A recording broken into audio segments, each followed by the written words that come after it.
thanks for joining. I hope you're sitting comfortably. I am, and so is my colleague Aashi here. My name is Darling. I'm chairman of 3 great groups in a great organization.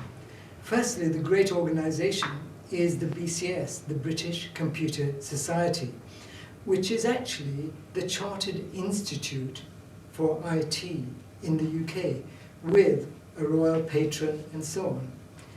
Now, the groups that we've got in the BCS are, there are hundreds of them. No, to be more accurate, there are about 100 groups comprising branches and specialist groups. Specialist groups are about whatever particular topic you're interested in relating to IT.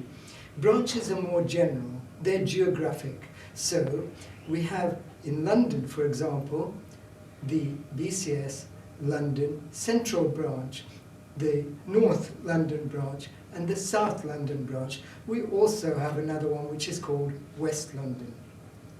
But here we are, sitting in BCS headquarters in Central London, and this is a webinar for BCS Central London branch. You are most welcome, but I think you'll be most impressed as well by the end of this session. Really like to know what you think of it. This session is in one of our initiatives. Initiatives? What initiative? Well, I hope you've got a lot of initiative. I'd like to know about that another time. The initiatives that we have cover subjects such as AI, such as quantum, such as other interesting topics to do with data and IT. We also have a particular topic, a particular initiative called Wominspiration. The tagline is inspiring women with inspiration for everyone. That's you. And the inspiring women, I'm very pleased to say, include my colleague Aashi Sahu, who is here with me now. So, in this, Aashi has developed a theme which I hope you will enjoy. I'm going to hand you over to Aashi right now. Aashi, please tell us.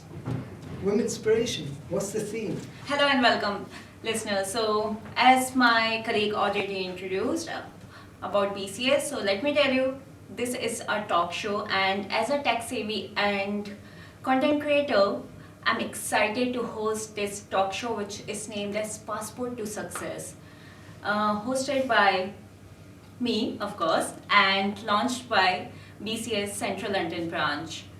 We have planned to bring you an incredible lineup of guests who have migrated from different countries and are doing amazing and decided to left their comfortable zone. And I promise this is not going to be another business or tech podcast or presentation. Whereas Passport to Success is a show which is going to delve into the personal and professional experiences of our guests, highlighting the challenges that they are facing, and also struggles, plus how they manage to come over and how they are continuing making the success on their way. So let's join us on this amazing and remarkable journey with our guest, and join us for the amazing talks, and I promise you are going to get a lot of insights and inspiration on your way. Thank you. Hello, so here we are with our first and very inspirational, the lady, and I'm sure many of you might have already been aware of this face, but if you are not, so let me tell you a little bit about Kanika. So Kanika is the AI solution lead and associate partner at Wipro Digital UK. She's passionate about the potential of AI and automation. Plus, while doing a lot of hard work and efforts, she has managed to earn the title of TechWomen 2022 in the global land. So with global, I also want to introduce and mention here, like, she's not from UK, and she is, like, her origin is from India.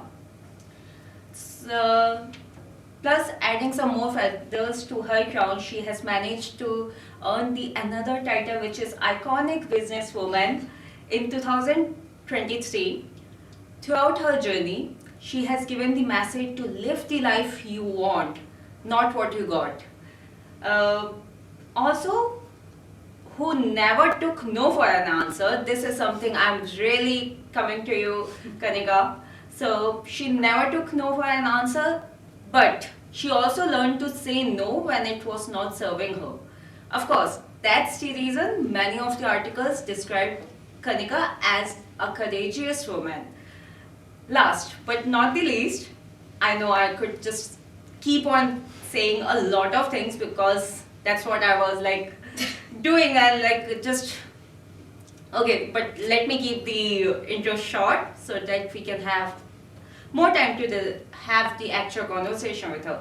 Last but not the least, her belief is like embrace the uncomfortable, for it is where the growth happens. So hi Kanika, welcome to the show. Passport to success. How are you? I'm doing good. Hi Aashi, I'm really excited to be here today. Wow, I'm also great, and now I'm more excited to I just can't wait to have this real conversation about your journey.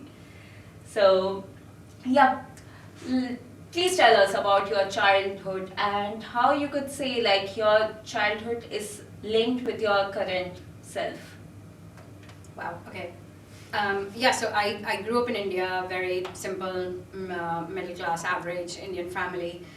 And when I think back, growing up, I think is the work ethic that I have today and through the course of my professional life was shaped growing up, and pretty much all the credit goes to my parents. Amazing. So it was where I lived in Delhi during the, especially during the 80s, there was, that area used to face a lot of power cuts. We might have, just lose power for days on end.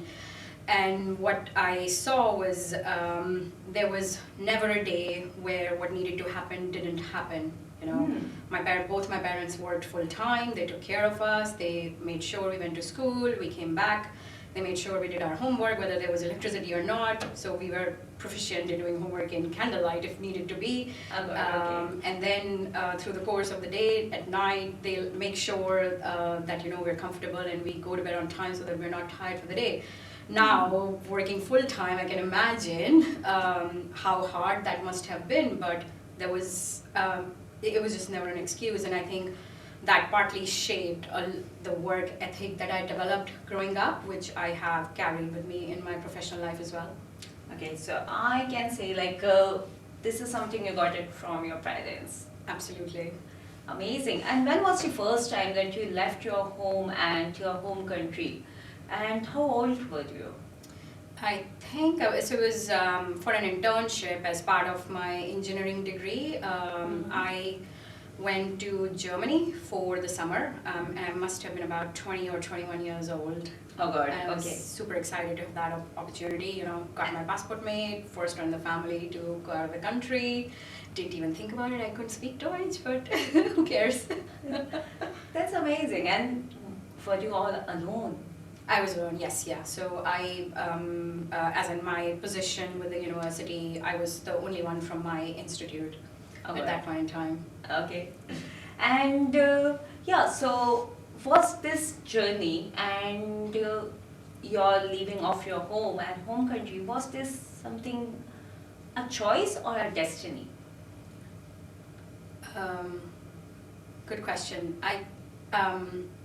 I'm not going to go into the philosophical aspects of whether it was a destiny or not, so I'm just going to say it was absolutely my choice. It was one of the things that I had wanted to do, I was keen to do. I wanted to travel. I wanted to travel outside of India, not just within India. I wanted to experience other cultures, other countries, other languages. So when I got the opportunity to go to Germany, I jumped on it in a heartbeat. I honestly didn't, 20 years old, very naive, didn't even think how difficult it was going to be in a country where I didn't know anyone, I didn't speak the language. But figure it out. And following that, once I got my first role at Schlumberger, that just opened the floodgates to be a global citizen, and I've absolutely loved it ever since. Wow. Okay, so after researching a bit about you, I came to know like you were a field engineer Yeah. at All Field Services Yeah. in a desert camp in Libya. Yep. So just tell us about how did you manage it all alone? And I also came to know like you were the only woman that time in that male dominant field. Yeah, so that was my first role. My first job was as a wireline oilfield engineer with Schlumberger Oilfield Services. And my first location, so it was a pre-training location, was what was called Camp 101 in Libya. Wow. It was a camp, I think, about 1,000 miles inside the desert. So it was a purely desert camp. You stayed there for 6 to 8 weeks, and then you come off to civilization for 3 weeks. You go back, and that was the routine.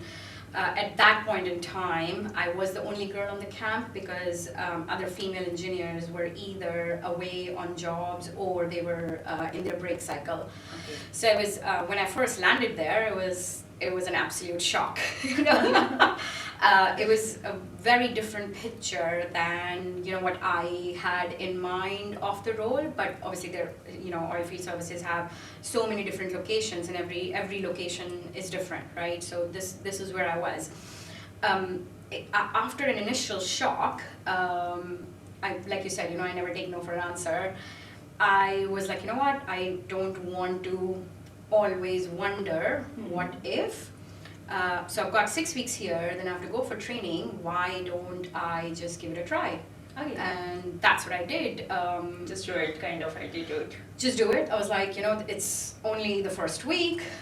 Yes, it's difficult. It's not what, everybody else in my class is having as a first job experience. But that's fine. Maybe that's even better. I just woke up in the morning and thought, okay, what is it that I can do today? So I just threw myself into the technical training, into studying the tools, into looking at what the practical aspects of the job were, hanging around the lab technicians, where they were opening up the tools, understanding how the tools actually worked, what sort of signals they were giving on the screen, what each of those signals meant. So it was just, I became a sponge. I basically became a sponge and was like, okay, I'm going to make the best of this 6 weeks. And let's soak everything in. Yeah, exactly. I was like, whatever exposure I can get, I'm just going to do it. And guess what? That came in handy when I went to the training school, because whatever they were teaching in the training school, I had basically seen all of that on the job.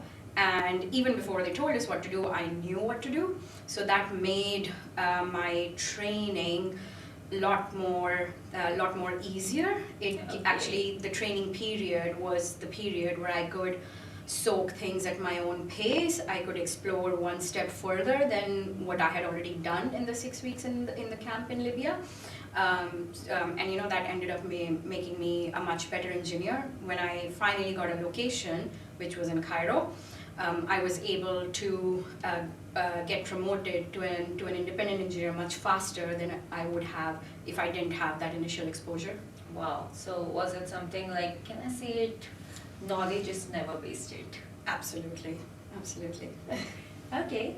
And then after this, like after making kind of amazing success there itself, and then you enrolled for MBA in Wharton Business School, which was in the US right during the global financial crisis in 2009. So this is something interesting, right? How did you manage your living there? What do you mean living in? Living like because it was like already the global crisis and the world is going with a lot of financial, and then you would, after doing the corporate role, and then you are seeing yourself as a student. So how you were doing the mindset shift and the kind of like because now it's money is not coming, it's going. Yeah, So it's actually going. Yes, a lot of it was going. so how did you manage that?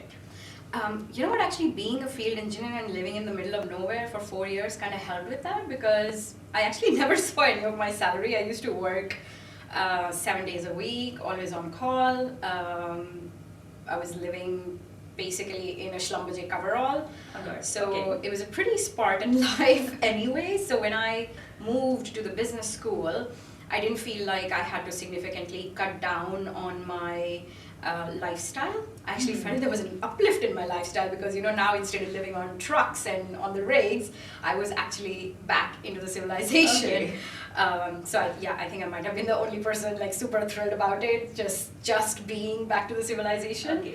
So it honestly wasn't that much of a challenge to adjust at a very expensive business school at the height of financial crisis.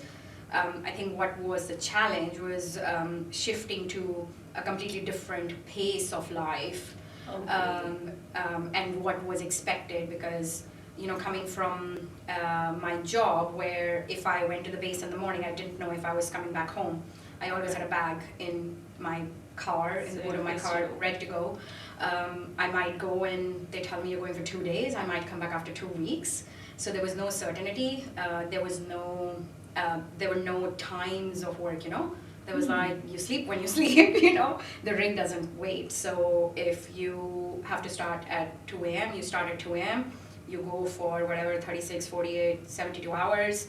You come back when they let you go and they're comfortable that whatever they need to get is done, right? Now suddenly, I have a very normal life, right? I go to school Monday through Thursday, Friday to Sunday is the weekend. I didn't know what to do with myself. I never had weekends before. Okay, so you never were used to of this lifestyle, and then all of a sudden, I get to sleep I get to sleep every day in my own bed. We wake up in the morning, do classes. You know that you're coming back home. And then 3 days was like, initially I had some anxiety, because I was like, what do you do with 3 days? I've never had weekends. So initially I had to for first few weeks, I was like, okay, I need to figure out what do I do for 3 days. And that took a huge mindset shift, that okay, this is what life is now, and there are things that you can do. You're not bound to schedule of a particular rig, right? Okay, but how are you managing your finance, like for your rents, for your bills? So actually Wharton was really good. The University of Pennsylvania, they helped all of the international students get access to student finance. Their key lender had pulled out last minute, so initially there were chances that we might get deferred to next year, but luckily they found somebody else, and all of us were able to get a loan to support ourselves through the course of our study. So we basically took a student loan with a specific interest rate and a 30-year period. Okay, and was it like a lot? What were the interest rates? Can't remember. I think it was like 6% or something. It was definitely much lower compared to what we would get in India, because Exactly. I explored that option in India. First of all, the maximum limit that I would be able to get didn't even, I think it was like 1/10 of what I actually needed. Okay. Second, the interest rates were something like 12 to 18%. Yes. Yeah, which was absolutely outrageous. So I took the risk of actually, because my plan was to hopefully find a good role in the US so that I can pay back the loan, because there was no way I would be able to pay it back working in India. Okay, and then you started working right after your MBA, right? Yeah, that's right. Yeah, I joined Deloitte Consulting in Houston in their supply chain practice. Okay, so, and after working in US for 4 years, you decided, or was it something like intra-company transferred and then you moved to UK? But Yeah. also, here's something interesting which I found was like, you not just came to a different country, but you also joined entirely a different role. Yeah. So after being the field engineer, you decided to come into the robotics kind of side of the corporate world. And here's when you acclimated to a completely new culture, market dynamics, and subject matter. Yeah. So walk us through that. How did that go? It didn't go very well initially. Okay. Because it was in my naivety. I was like, oh, I'm going from one English-speaking first world country to another English-speaking first world country. How different can it be? Very different. So yeah, it was a bit of an adjustment, and also because I didn't move to London, I joined my husband who works at Jaguar Land Rover in West Midlands. So it was very different culture. I think even within I'm UK, so sorry, but this is also something we want to talk about. Like, how did you meet your husband? So Okay. please continue with that. Do you want me to answer how did I meet my husband? Yes, because like so far we have just came along, like you have moved, you have traveled, you have worked all alone. So this time Yeah. it's like, okay, there is a twist, listeners. So now there is somebody. So yeah, please. Yeah, tell us. so I met my husband in Houston. It was literally the week before I was going to join Deloitte's Houston practice. And it was just a chance encounter. I had a problem with my, I think they're called containers. So they basically put all of your house in a container and ship it across the US. And there was a problem with it. It was left literally in the middle of a parking lot. And thanks to that, I got to meet my husband. He was in the same apartment complex, so I met him just before starting the job. Okay, so everything happens for a reason. Exactly. I am very thankful to that container company for screwing it up. So listener, if you are getting screwed, if your life is going with a challenge, you never know. There's somebody waiting for you in this whole journey. So yeah, now like after reading some of the articles, I won't say some because I read a lot. So there are a lot of articles. So listener, if you are interested in Kanika's life, you can just Google her name and you will get a lot of information. So some of the articles were describing you as a self-starter. How does that help you in the strange land? I think that is an absolute baseline characteristic that has helped me everywhere that I have gone, because in foreign situations where you don't know anyone, you don't know anything, you're like just trying to figure things out from scratch. What that really helped me do is I wasn't waiting for things to happen. I went around seeking things, and it might be, okay, I'm going to try 3 things, at least one of them is going to work out, right? So everywhere that I went, that's the approach that I went with. And I also took the initiative to learn whatever I can when I'm there, right? Like when I moved to the US, I didn't know anybody in the US, I didn't know anything about the US culture. When I felt like I was crawling out of a rock in Egypt for 4 years. To the extent that when I landed in the US, I was like, I didn't realize how big the financial crisis was. Okay. I was like, okay, I'm here now. So what is it that I do? I threw myself into my studies, exploring what the course had to offer. I'm trying to meet new people through my classes, through networking as much as possible. I'm not a huge fan of that mass scale of networking. I found new ways to network where it was in line with what I was comfortable with and what my style was.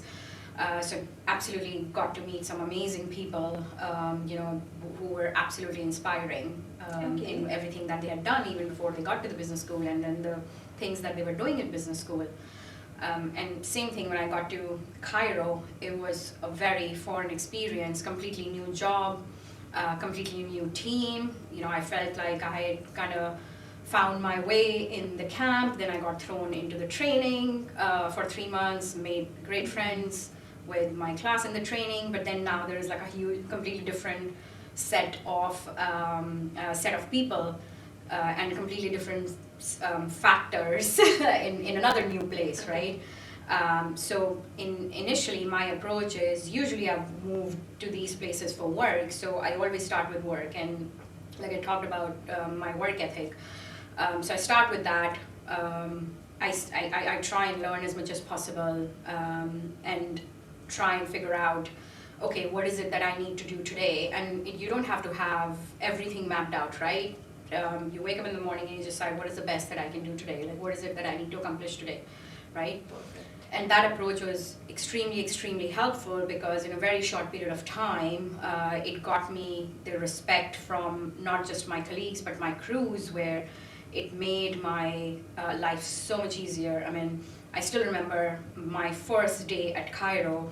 I walked out of the engineer's office and I looked around and there was nobody to help me. Okay. I literally had to go and fight for a crew with the foreman, versus a year down the line, I would walk out of the engineer's office and 3 people would start walking with me. Hey Kanika, do you need something getting done? We want to work with you.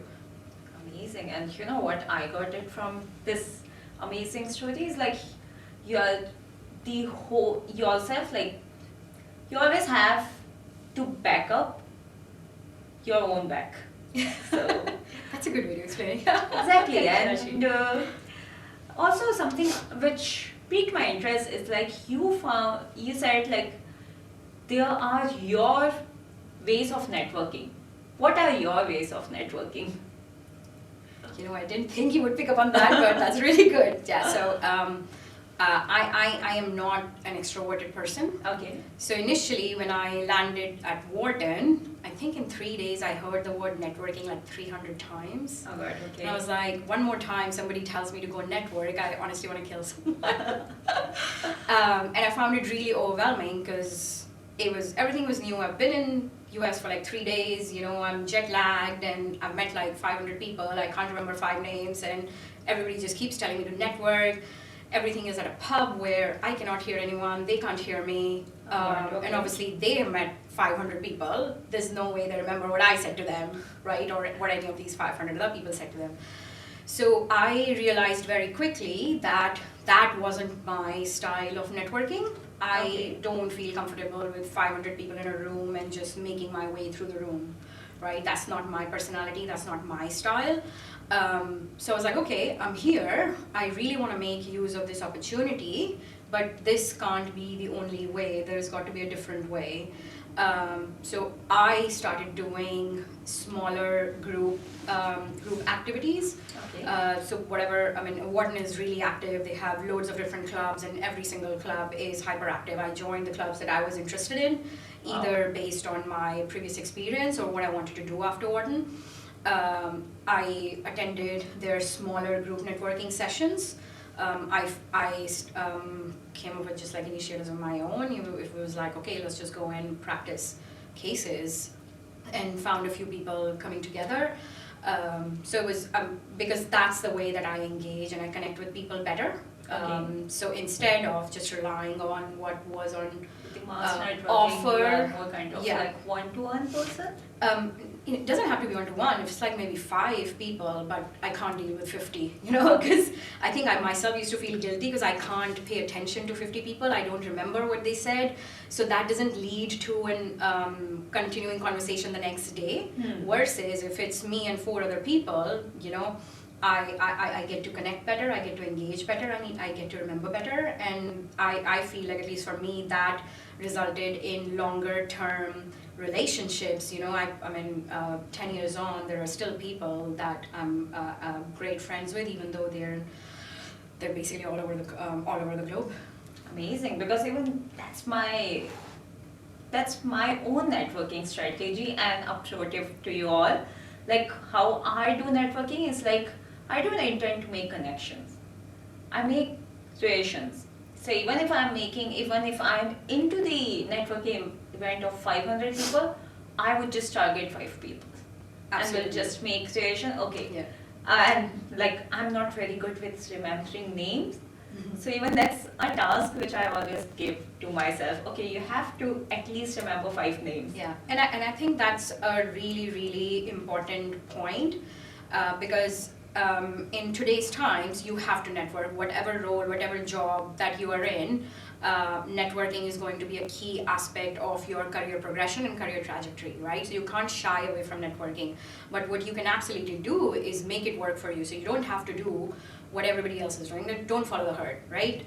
If you are good one-on-one, if you can remember 5 names, just do that.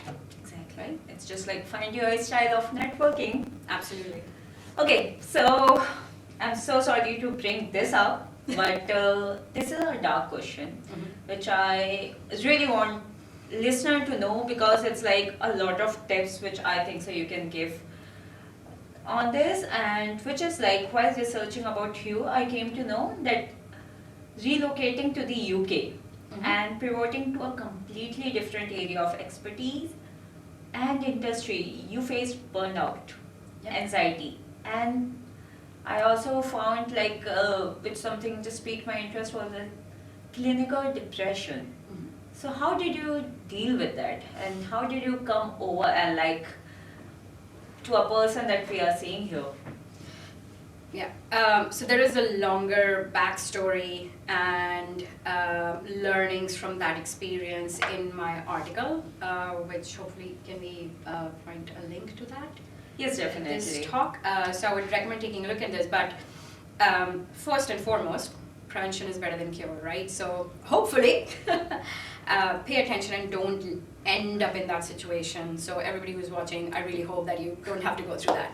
So prevention is better than cure, but if you do find yourself in this situation, number one thing is actually becoming aware, because a lot of the time we are in this autopilot where we don't even realize that there is a problem, right? Okay. So every now and then it is good to take a step back and just take account of where you're in life, how are you feeling, how are you doing, right? And that will help you understand and maybe preempt ending up with a situation like that, right? The second thing I would say is don't shy from asking for help.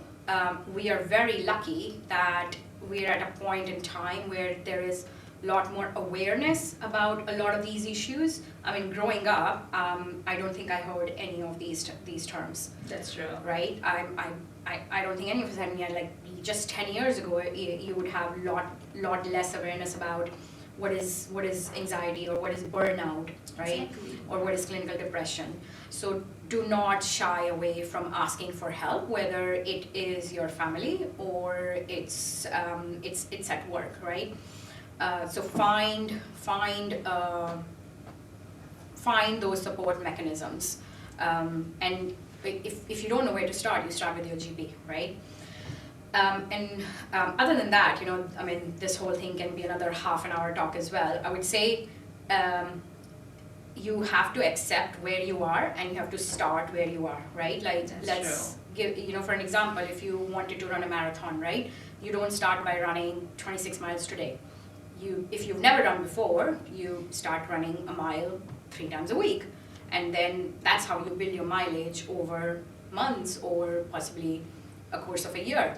And that's exactly the same thing for any situation or any trouble or any challenging situation that you might face in life. And that's the approach that I took with trying to overcome the burnout. So, I just woke up every day and I said, okay, what is it that I can do today? If the only thing that I can do today is work out for 15 minutes, I'm just going to do that, right? Okay. So I literally did a 15-minute workout challenge for like 30 days. Wow. And that's how I started, because at one point I was really struggling both mentally, emotionally, physically, and if I wasn't working 80-hour weeks, I was basically a vegetable on the couch. I was like, okay, so from a vegetable on the couch, how do you run a marathon? You start with 15 minutes a day, right? So that's the most important thing. You accept where you are and you start where you are, and then you build upon it, right?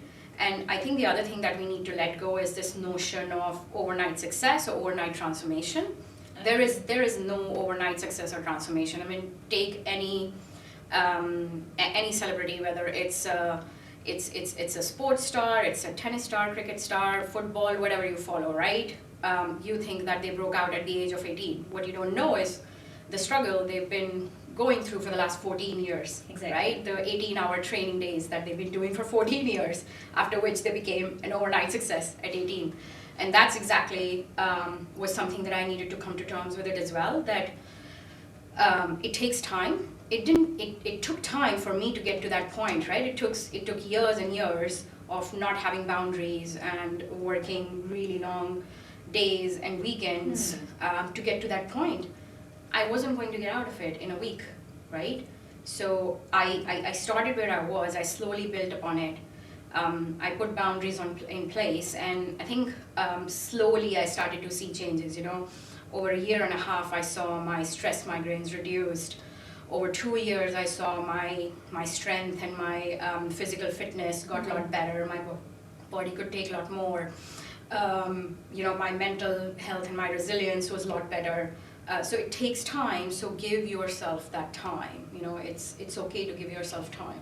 Okay, and one more thing when you were saying this, so I read something very interesting about you. Like you mentioned somewhere that you should fail faster in your career, especially if you are anywhere between the age of 20 to 30, and where you mentioned like fail faster and it's going to work out later, but it's also something that you should not over hustle. You should not go like lose the work-life balance, because you did it, and which of course like paved the way where you are, but you also believe in something like we all can do some, even like the whatever we want to check off from the list, but by having a set of boundaries. And boundaries are also not something for others, it's like for something for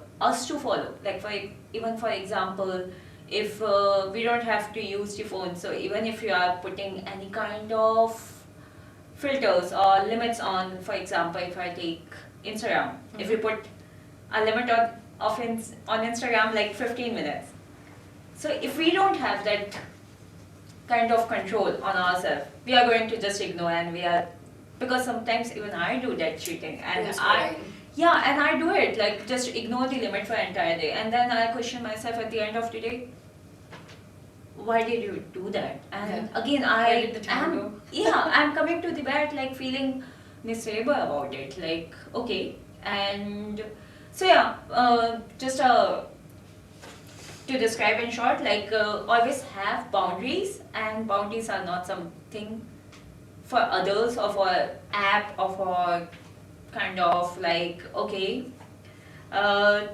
others don't have to do it, others have to stop, but it's something we should follow, right?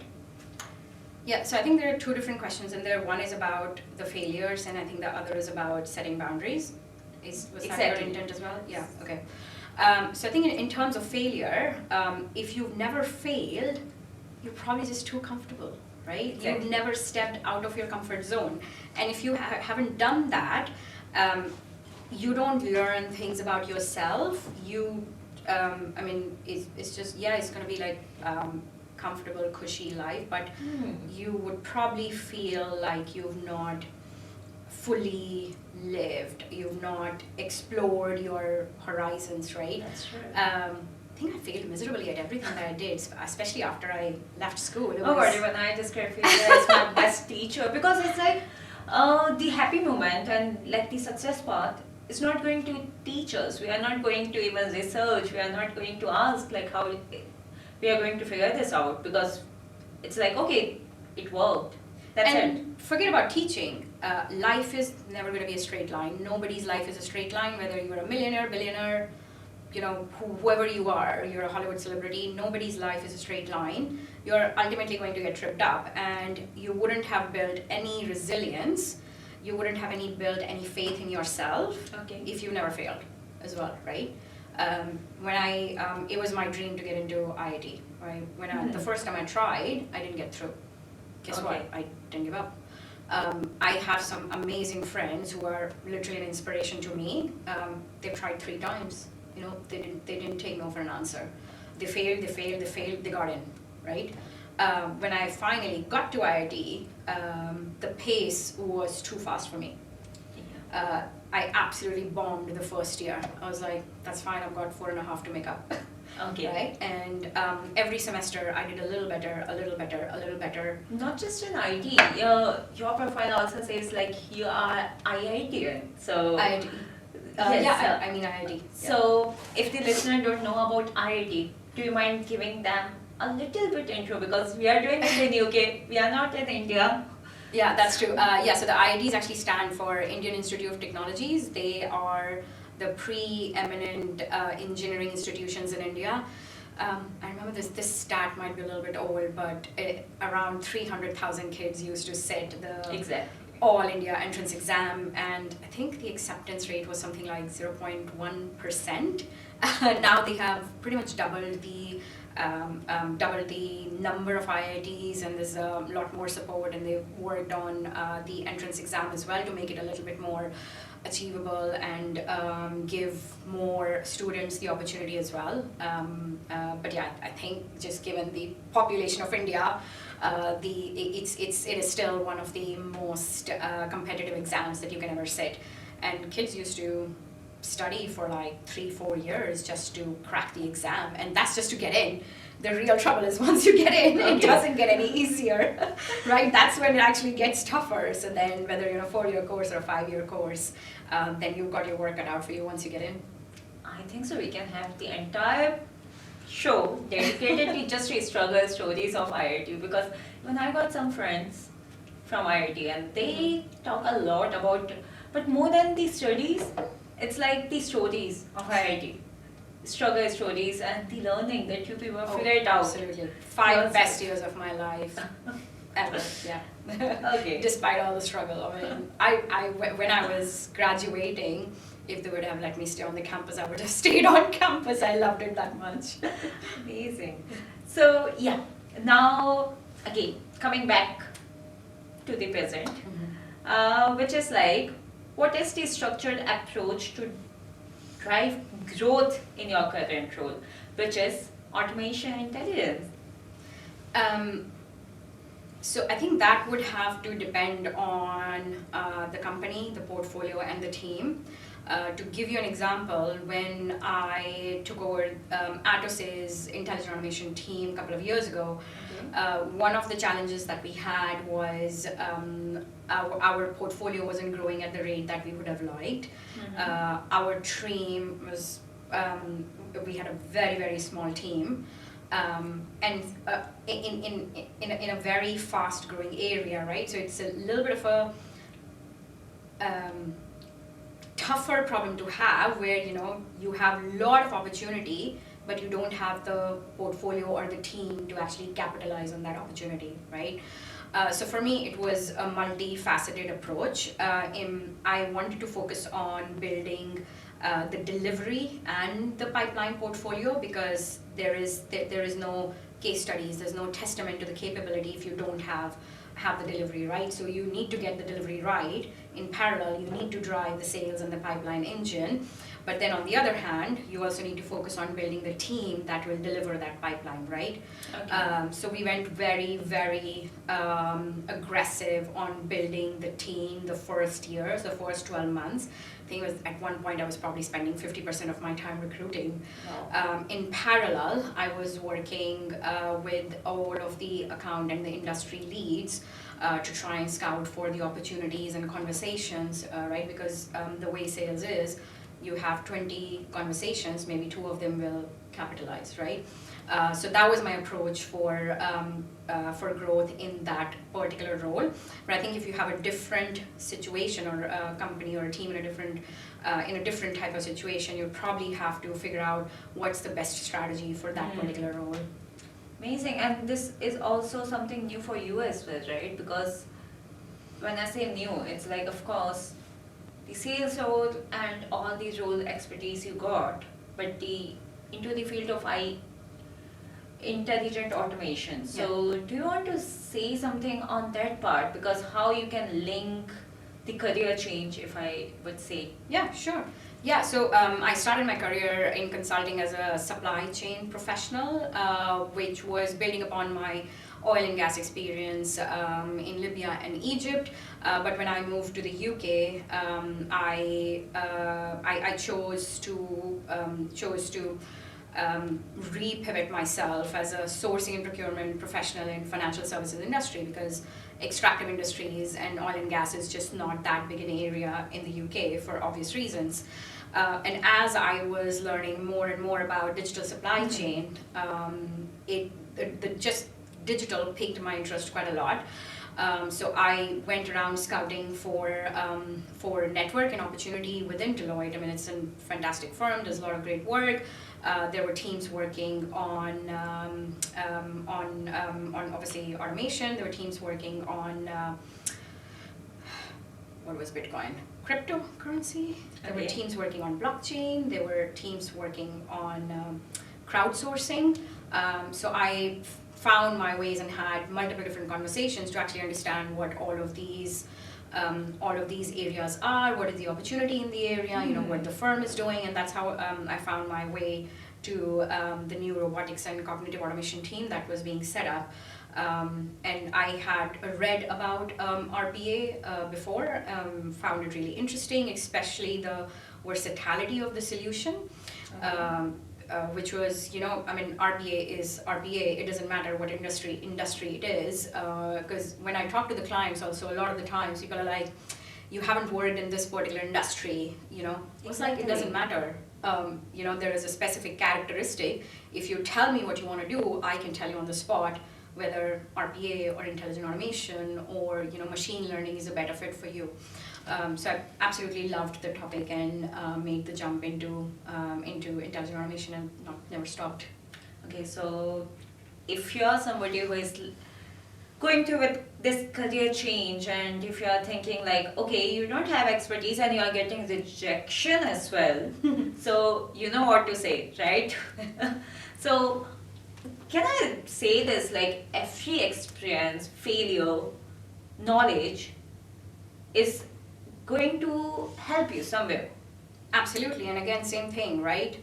Before that move, there were loads of rejections before that move, right? Exactly. So you don't stop. World don't see like the, and not just world see, I think so even people don't even show the 99 fail stories and Absolutely. the what kind of like, okay, this didn't go well, rejections.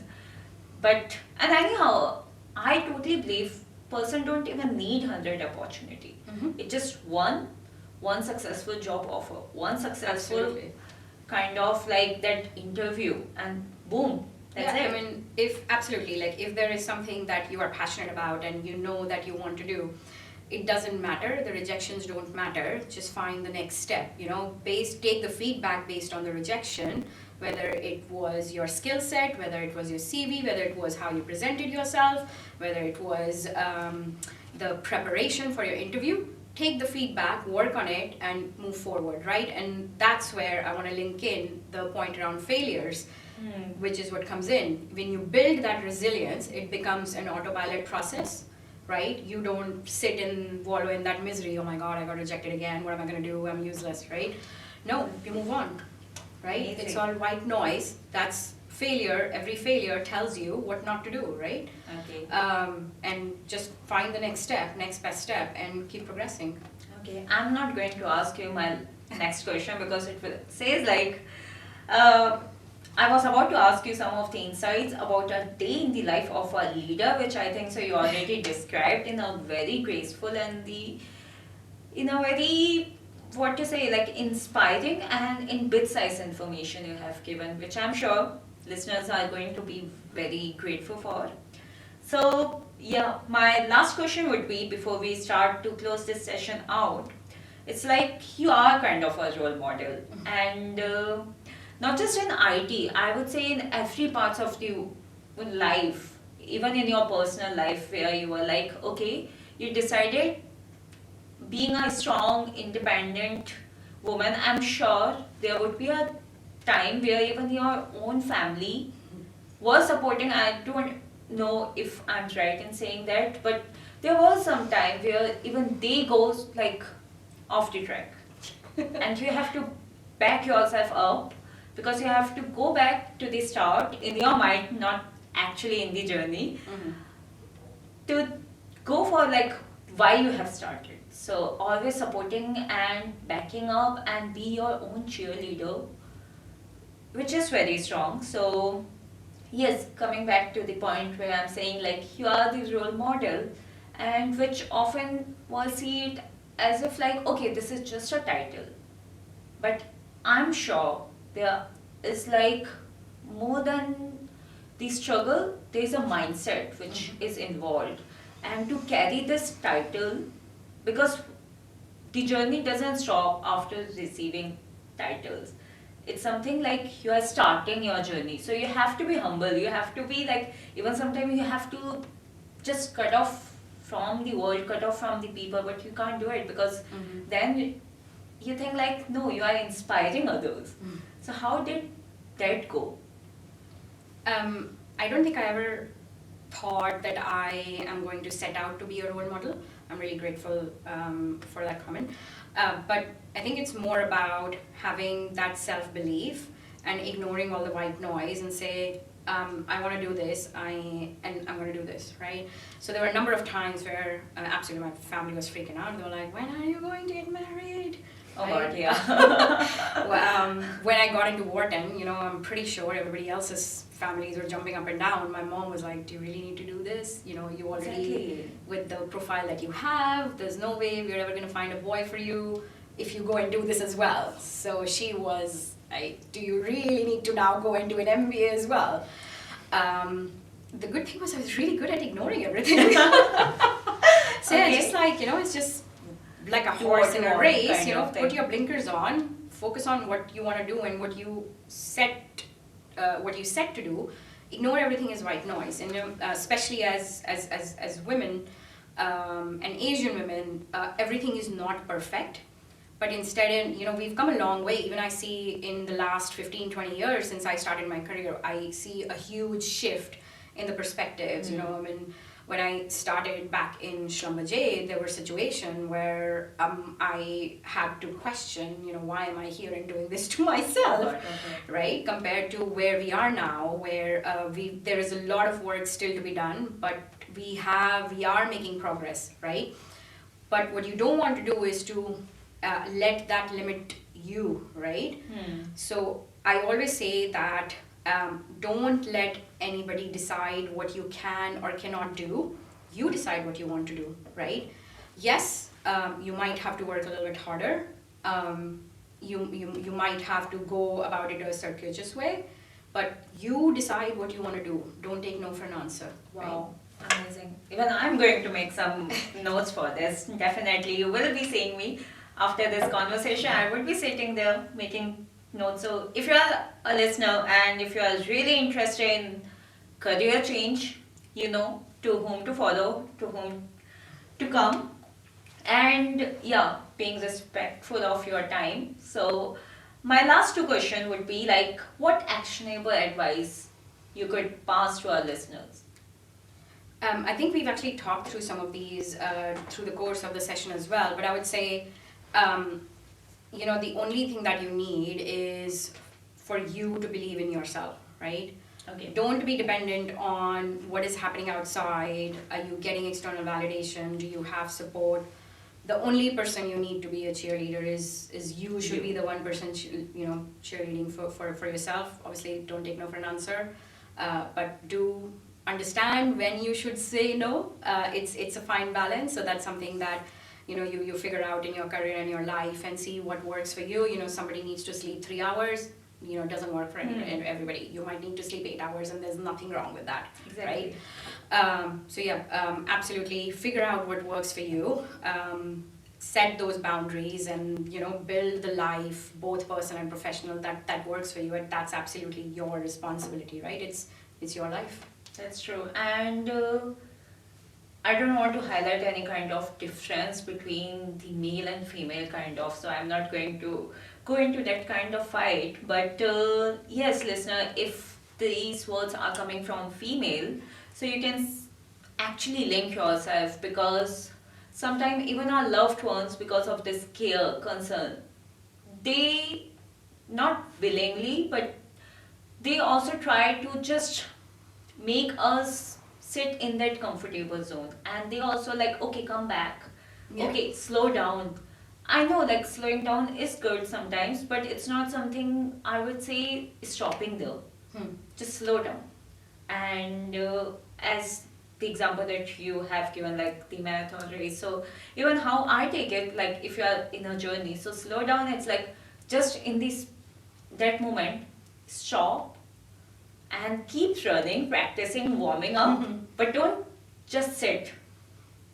Yeah, and I think there's 2 points that I want to highlight to that point, right? It's like, first of all, I think everything that we've talked about today is equally applicable whether you're a male or a female, right? Exactly. So those are, I think everybody can use those lessons. But I mean, in terms of slowing down, you know, if you're getting that sort of feedback, that's great. There's no harm in actually listening to that.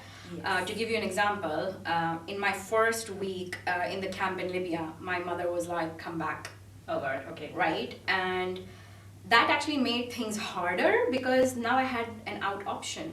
Yes. So it's like, should I go back?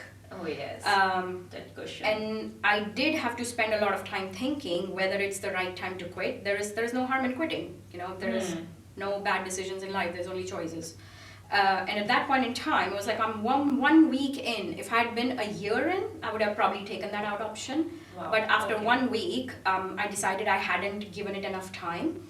So take that feedback, but decide where you are. And if you feel like that you have given it enough, and you have done enough, and you know, maybe it's time to take a different path, and if you decide to call it quits, that's absolutely fine as well.